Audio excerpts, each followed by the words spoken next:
25 minutes before 11 o'clock. Thank you for tuning in this Friday morning. It's 86 degrees here at the Paddock Mall. Not too bad. 86 degrees. Wow. You know, Robin, what came to mind as we were preparing for this next interview was years ago, we had an opportunity to speak to somebody from National Geographic magazine. And they sent us this device. I mean, I didn't even know what it was, really. It was some kind of a handheld electronic device. And it was for bird watchers. Do you remember this? I do. And it was so cool. And it turned out it was like a $500 toy. Yeah. And we gave it away as a prize that day. And it was to kind of help identify birds, not only by sight, but by motion. It had pictures on it that moved, and it had sound, and it had everything. You and I, and we went up to the University of Florida, and I'm not so sure what the timing of this, but we went up there with the intent to go to the museum up there to find some birds to sketch. Remember we did this? Yes, we took our sketchbooks and our pencils. We were going to be artists for the day. Mm-hmm. And we went into this room that was very, very filled with... do you call them stuffed? But like a taxidermist does, you know, with these birds, the large birds and birds you're familiar with. And then the what do you call the person? The curator, the person there said there's more birds in the drawers. Mm-hmm. So there was all these drawers. I mean, hundreds of drawers. Yeah. You pull out these drawers. Interesting. And basically you're looking at preserved deceased birds. Yes. And they are there so that the students can study them. Then we found out that a large number of those birds we were looking at no longer existed. Not only did they not exist in Gainesville, but they didn't exist on Earth.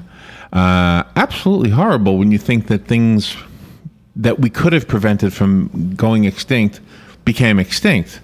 The passenger pigeon is one of those. The 100th anniversary of the extinction of the passenger pigeon is this coming Monday, correct? Yep. I'm not a smarty pants. I'm reading the notes that prepared me for this interview. And we're going to find out now from Donald Barry more about this. He's the Senior Vice President for Conservation for Defenders of Wildlife. He spent more than 40 years working on the Endangered Species Act as a senior governmental official on the congressional staff and in the nonprofit community. And he served as a staff attorney and the chief counsel for the U.S. Fish and Wildlife Service. So what a contribution he has already made to us. So it's an honor to have him on our show. Donald Barry. Good morning, Donald. Good morning, and thank you so much, Robin and Laurie, for inviting me.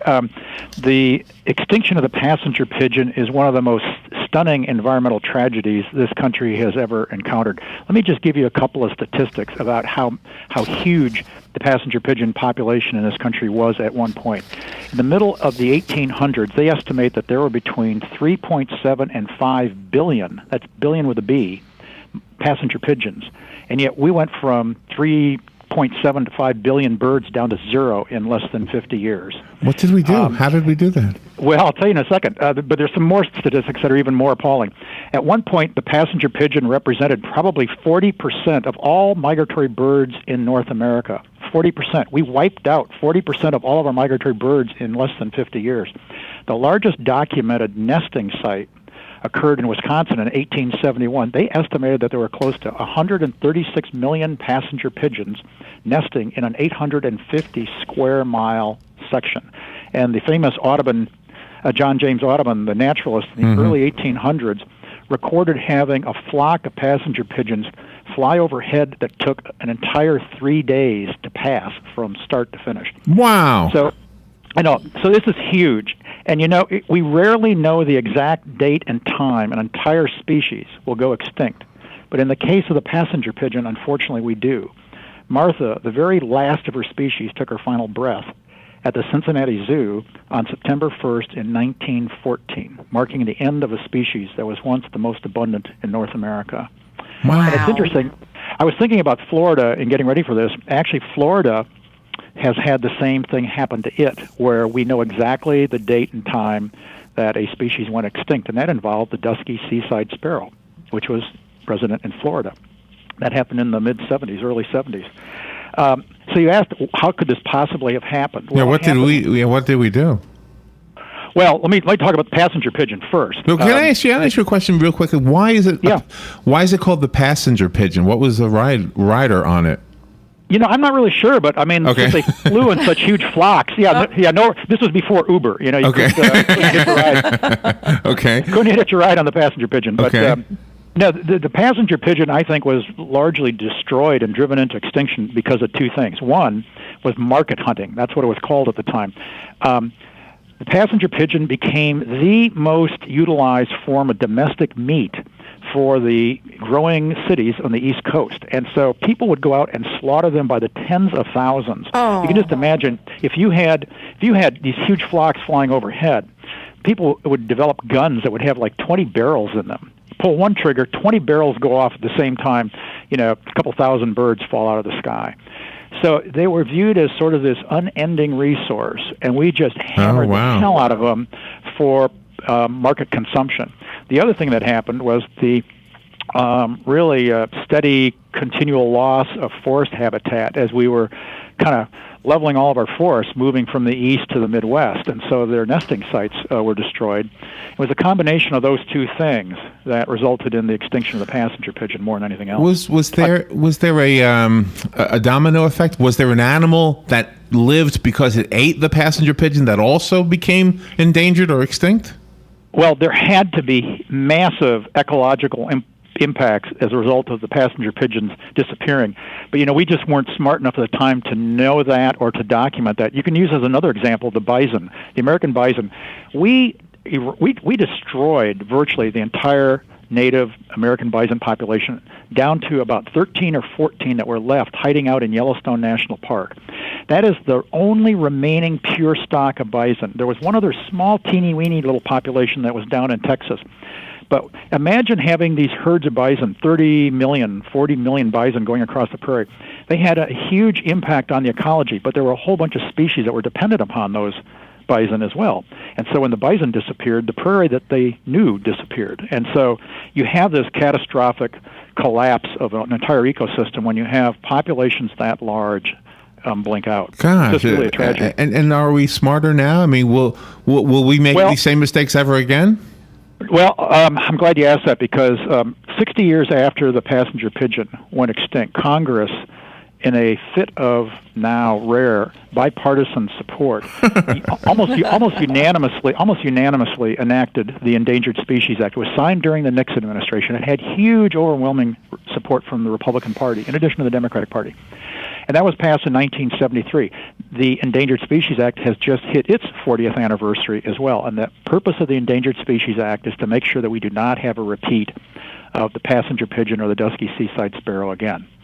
And it would have protected, if the Endangered Species Act had been in effect in the 1800s, we would still have passenger pigeons today. And Florida in particular has really benefited from the enactment of the Endangered Species Act. There are a number of really important, iconic species in Florida that have been saved because of the Endangered Species Act. The Florida panther at one point was down to about 20 animals. You've got now maybe up to 180 adults in the wild. Still small, though. Still small numbers. Mm-hmm. Oh, very small numbers, but way better than 20. Right. You had the brown pelican heading downhill, ready and going off. No way. Really? Yep. Brown pelicans have now been completely delisted. In other words, they came back, complete recovery. They were taken off the federal list. The peregrine falcon, bald eagles. The American alligator was in big trouble in the late 50s. Right, I remember that. And now there's so many of them. They actually have a lottery so people can hunt them and call them a little bit. Yeah, and the purpose of the Endangered Species Act is like an emergency ward in a hospital. You take these species that are in steep decline, you give them federal protection in order to recover them. And the goal of the Endangered Species Act is to bring them back to the point where they no longer need federal protection and can go back into state control. And here's another example where Florida is really lucky. Florida, the state of Florida, dedicates more money for endangered species conservation than almost any other state in the country. California does a bit more, but Florida is way up there, about $8.5 million a year. And so Florida has really put some skin in the game and is a great partner. They've been a great partner to work with in trying to support endangered species conservation. Well, so it makes sense. I mean, the manatee, it makes sense for any state, really, not just us. But you'd be surprised. There are a number of states. There's 7 states in this country that spend less than $50,000 a year on endangered species conservation. Oh, my gosh. It's got to be politics. There are 14 states in this country that spend less than $100,000. It's got to be politics.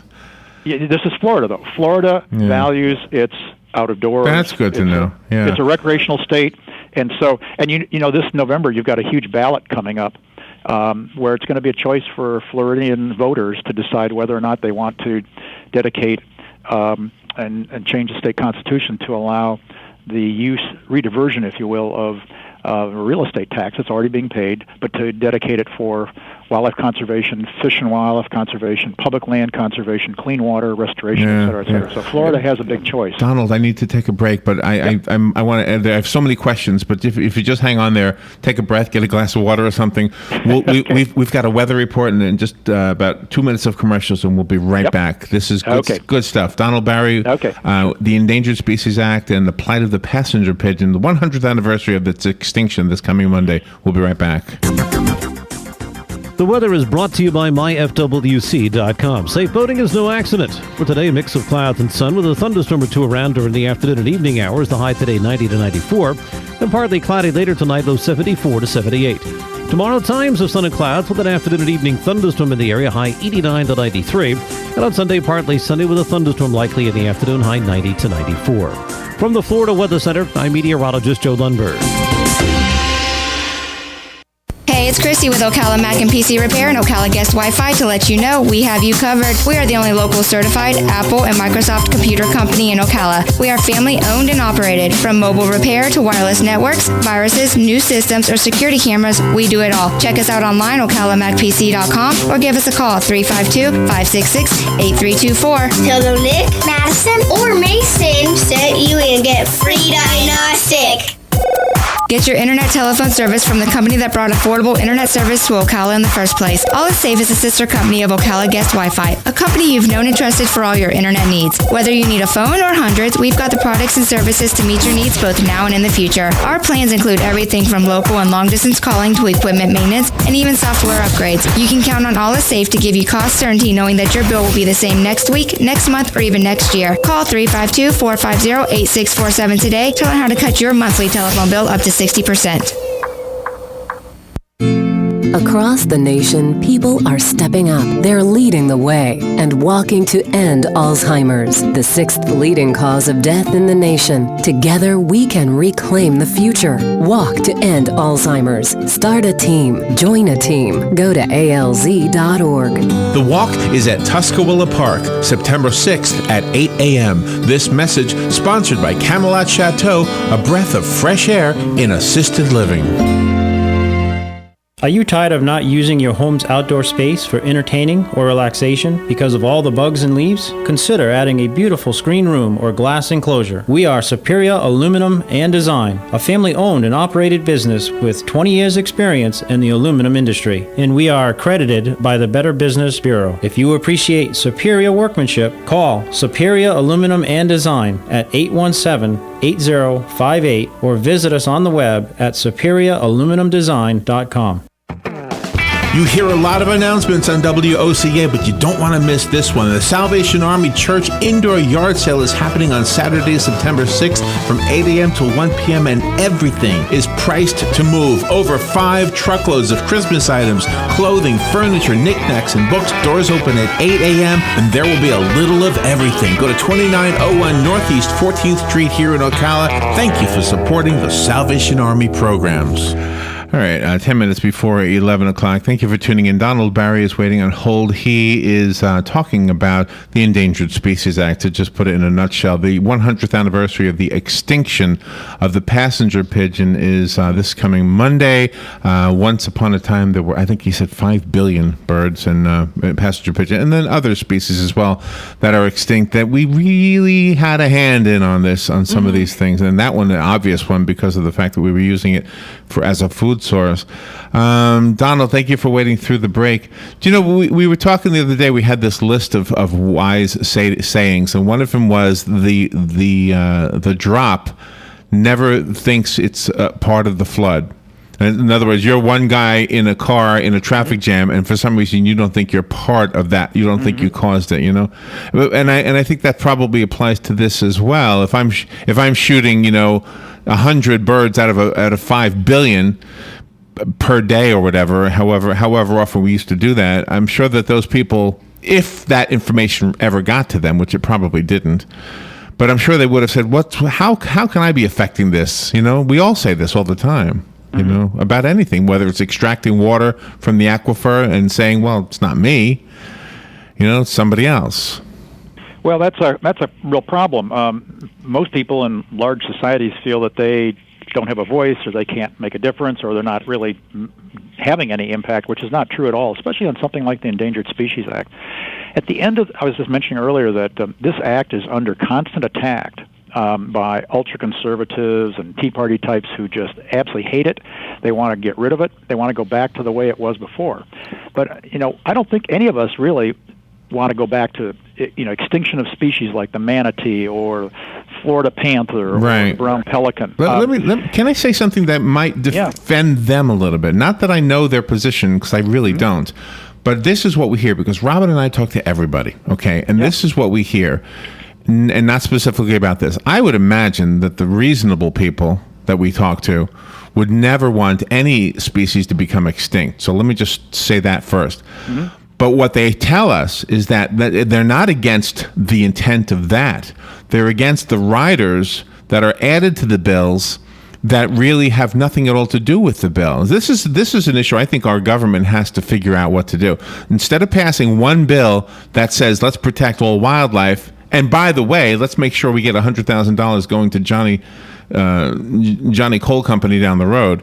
That's what they're telling us, is that they're not voting. The elected officials I'm referring to, they say I didn't vote against it. Cliff Stearns is a good example. He's no longer a congressman, but he was. And when he voted against something that we thought he should have voted for, and kind of put him to the task to answer that question, he said it wasn't that. He said they had riders in there that I was against, and they add these things. This is so ironic, though. This is so ironic because the number one way of attack against the Endangered Species Act to weaken it or gut it are through riders right now. They hardly ever are having direct head-on fights on the ESA. They are sticking one rider after another onto appropriations bills and that are designed to weaken or gut the ESA. So it's sort of ironic in a way. That is the number one source of attack these days on the ESA. Yeah, and let me just mention one other thing, too. When Congress enacted the ESA 40 years ago, it was an amazing statement of values for this country. Yeah, and I don't think anybody would question that.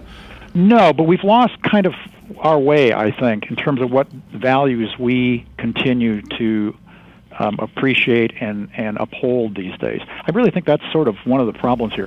If you go out and you ask a parent whether they would like to have the opportunity for their children to see bald eagles and manatees and Florida panthers or even a wolf out in Yellowstone, there's an enormous tourist industry now of going out to Yellowstone National Park to watch wolves. I was just out there 3 weeks ago, we saw 13 wolves. Wow. 13 wolves and 3 grizzly bears, both of which have been on the endangered species list and have been protected by the Endangered Species Act. So if you ask the average parent, would you like to have the opportunity for your kids to go to a place like Yellowstone and see these things? They'd say absolutely. Yeah. But what's happened is that I think for a number of people, particularly in the conservative side of the political spectrum, they basically want to deregulate everything. And there would be such a loss in this country. It's a shift in values. They do not seem to value the preservation of what our natural heritage was like. I love what you're saying, but I'm disagreeing with that part. And if you just allow me, I don't think I've ever met one person who wants to see the extinction of any species, who wants to see the dirtying of the water, who wants to see the dirtying of the air. Not one. I don't know any. Yeah, but here's the problem with that, though, Larry. That's what they say, but then if they have success in their votes and they eliminate the Clean Water Act, the Clean Air Act, or the Endangered Species Act, that's how we got our water cleaner. That's how we got our air cleaner. That's how we still have the Florida panther today. Right. They say that they still support those goals, but their political agenda would actually ensure we would never achieve them again. Do you happen to know the vote that's happening in Florida in the near future in November? Yeah. Is that a pure bill, or does that have riders on it? No, that's a constitutional amendment. It's my understanding, and it would be pure. It'd be a pure vote up or down. Okay. And here's the best thing about it. It's not asking for new taxes. It's just saying let's redirect a tax that already exists, and let's dedicate part of that tax to preserve Florida's amazing natural heritage. It would have Florida, if this is voted on by Floridians, if they vote for this, it will put Florida ahead of California as having the most conservation-oriented funding strategy. Right. Well, I can't speak for the whole state, but let me tell you, this area you're speaking to right now is hugely interested in keeping the ecology as pristine as possible, because we don't have the artificial attractions like Disney World. Not that there's anything wrong with that. We have the natural attractions like Silver Springs. We have that. We have the ecotourism probably better than most places. I mean, it's here. Yeah, it is, and I think that's reflected in why Florida spends as much money as they do on endangered species. And again, it's tremendous credit. Nick Wiley's the head of the Florida Fish and Wildlife Commission, does a great job. The state of Florida has been a great conservation partner, so the state has a lot to be proud of. And this is an opportunity to really put a mark down for future generations. If Florida votes for this amendment, you will be doing something for future generations that, hardly any other state has ever done. Yeah. And it will help ensure that Florida is a great state to continue to live in. And this will also help bring awareness to all of the birds that migrate to Florida, and then they'll be here for a couple months, and then they'll migrate back to wherever it is that they're from. But even those populations are starting to wane, I think. Exactly. It's what's a real tragedy. There are a couple of shorebirds that fly all the way down to South America, and they fly all the way back. But they have been doing this since time immemorial, and they hit the Delaware Bay area just in time when the horseshoe crabs are out and start laying eggs. And these birds will come in and eat literally millions and millions of the horseshoe crab eggs, because that's how they refuel themselves, that they're flying all the way back up from South America.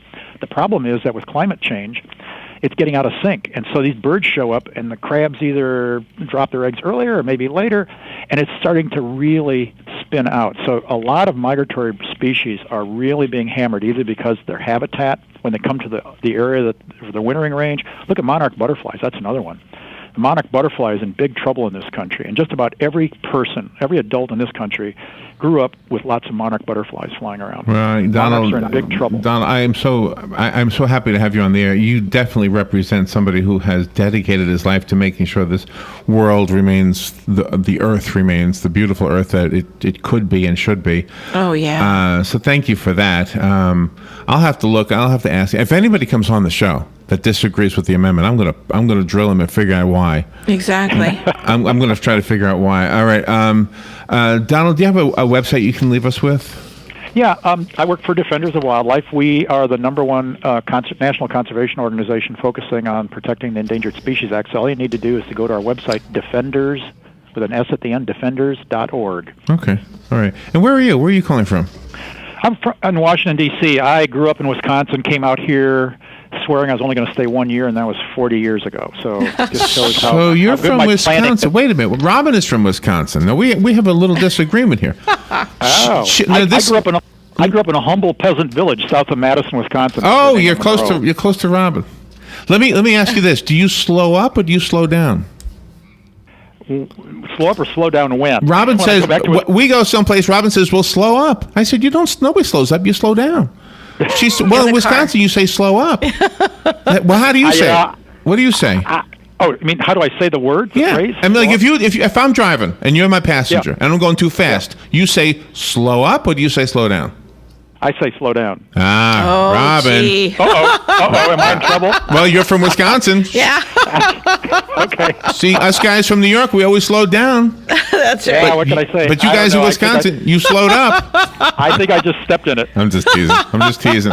Donald, thank you again. Defenders.org is the website. And thank you, Donald, for helping us with this, especially with the amendment here in Florida. That was awesome stuff. Okay, well, Florida has a lot to be proud of. Hang on to it. Thank you, Donald. Okay, goodbye. Studios. This is WOCA, Ocala, Gainesville, The Villages, 1370 AM, 96.3 FM, The Source. Fox News Radio. I'm Chris Foster. The terror threat level is raised in